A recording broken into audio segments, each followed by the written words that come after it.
Yo, what's going on, homies? It's your boy Stump back for another OPTC video. In today's video, we're diving into PKA level 150 co-op with a team that can pretty much solo it for you guys out there that are just sort of looking to get the co-op missions done for your PKA level 150. And the team looks a little bit like this at the top. Now, it's obviously co-op, so you can't really solo it as you need to bring a partner. So if you can find a buddy that you can talk to and just sort of like run this strat, you can basically just carry anyone through as long as you're rocking the team that I'm rocking. So that was the team.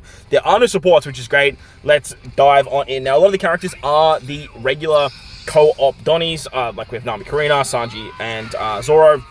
Gear 5, 6-star, Momo, and Ace. All these characters are very, very good for co-op. So a lot of people have a lot of them maxed out, leveled up, ready to go, because you're pretty much using them every single month with co-op. Now, I dived in with just a random person. Now, you can get this done with any semi-competent player, and obviously when it comes to co-op, it really shows who the competent and the semi-competent players are, especially when you really don't have a way to communicate besides the sticker system. But if you can, like, understand the sticker system and what I'm trying to say, or what your opponent, or not your opponent, your teammate is trying to say, you should be able to get this done fairly easily. The way it works is that we take care of turn 3 for our co-op partner, then we skip, and all we need them to do, literally the only thing that we need our co-op partner to do, is kill turn 3. That is their job. Their job is kill turn 3.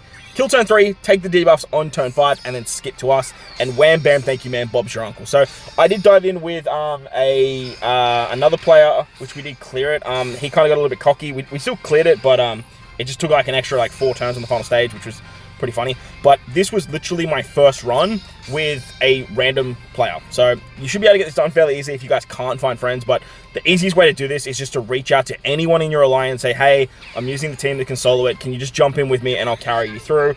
And it just works out. It works out really, really easily. So as you guys saw there, I basically used the special of Momo on turn 3, as well as using the co-op leader swipe down of Odin. The only reason I use the Odin swipe down is to just allow my teammate to do a little bit more damage on this stage. There is a barrier here, which is a little bit annoying, and I understand like that's probably going to shake a lot of players, but it is a 24 hit barrier, so you should be able to break through it with, as long as you have a character that has 5 hits or more, or any character that has barrier pen, you should be able to break through. And this was a stand-up for the whole competent player thing, like tapping in the right order, using your barrier pen units at the same time. Unfortunately, this player that I was playing with didn't actually get the kill. However, it doesn't really matter too much, because what you can do is just literally just pass a turn on your next turn, and then allow them to kill again on the next one. So like I said, if this happens to you, don't stress. All you need to do is just like single tap. You do take some poison, which is not the end of the world, because you have plenty of HP with this particular team. Moving into the final stage, the poison doesn't really like diminish you too much.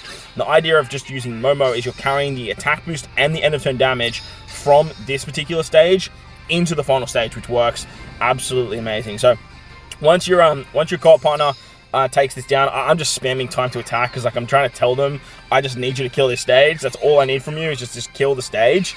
And then I just start spamming, let them handle this, because I want them to skip on the final stage as well. So basically what you're doing here is you're pretty much taking care of every stage for them. You like just need them to attack and just get through that barrier. That's the big thing. You can already find a way to bring like a barrier removal character as well, if you really want to. Like Ace is here just for more damage, but like if you're really struggling with people, just bring someone that can remove the barrier and then skip it over. That can also work. But as you can see, like after 2 turns, the S Snake unit went down pretty easily, and then we can move on to S Hawk. Now this is where I start spamming let me handle this. If you see someone spam let me handle this, it means skip. It means hit the skip button. That is what that particular emote means. Now on this stage, you're going to switch with Zoro Sanji, switch with Nami Karina, use the EX of our Gear 5 Luffy, because he is going to lose the captain spot. So we do want to go into the Gear 5 form before that happens, so we get the Orb Boost and the Color Affinity buff. Then we can use the Karina variant of Nami Karina to remove the defense up and the threshold, and then with the super tandem of Zoro and Sanji, you can very easily kill here. Thanks to the G orbs, you get around that attack down below a certain with a certain type orb. So you have a bunch of G orbs, and Momo still has that Wano slot, and then when S-Hawk dies, you get a captain swap. Now, any of these characters are fine to get captain. You realistically don't want Zoro Sanji. It's not the end of the world if you get Zoro Sanji, but Zoro Sanji is the one that you want the least. Like, Ace is probably the best. Momo's fine. Nami, Karina, they can handle business, but Zoro and Sanji, they're probably the ones that are going to give you the least amount of damage. However, it's not going to be too detrimental as you have a plethora of buffs on this final stage. So as you can see here, I'm spamming let me handle this, let me handle this. Honestly, if you are running a friend, you can just use the Odin special previously and on previous turns. I save it because lots of players forget about the resilience and sometimes they try and handle business. They try and kill this stage.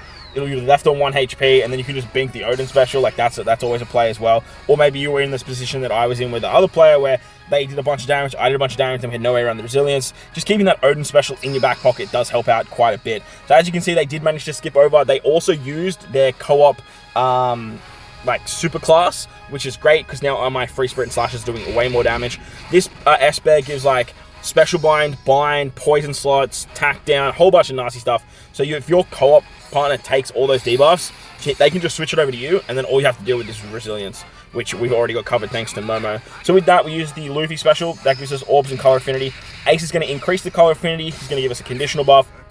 Zoro Sanji switch is giving us tandem orbs, and then we can use their special to get a massive chain buff. As you can see, I don't even use the Odin special. I don't use the EX of Momo too, purely because like we don't know what captain that is going to be. So I didn't want to like showcase any like differentials. Also, you have plenty of spots for supports on this particular team too. As you can see, like Zoro Sanji just killed there, and then Nami Crane is hitting again, and then Momo's hitting. So like you have lots and lots of damage with this team, and it works fairly nicely. So it's going to wrap up the video. Hopefully you can find a friend and just say, hey, look, I'm happy to carry you through. Just can you please jump in with me? And that's going to work out pretty easily. The team works very fluently, and it's a pretty easy PKA 150 co-op this particular season. Like I said, hopefully you guys enjoyed the video. Belt the like button, hit the subscribe button, do all that good stuff. And most importantly, wherever you guys are in this beautiful world, please remember to enjoy the rest of your day. As always, homies, thank you all for watching, and I'll catch you all in the next one.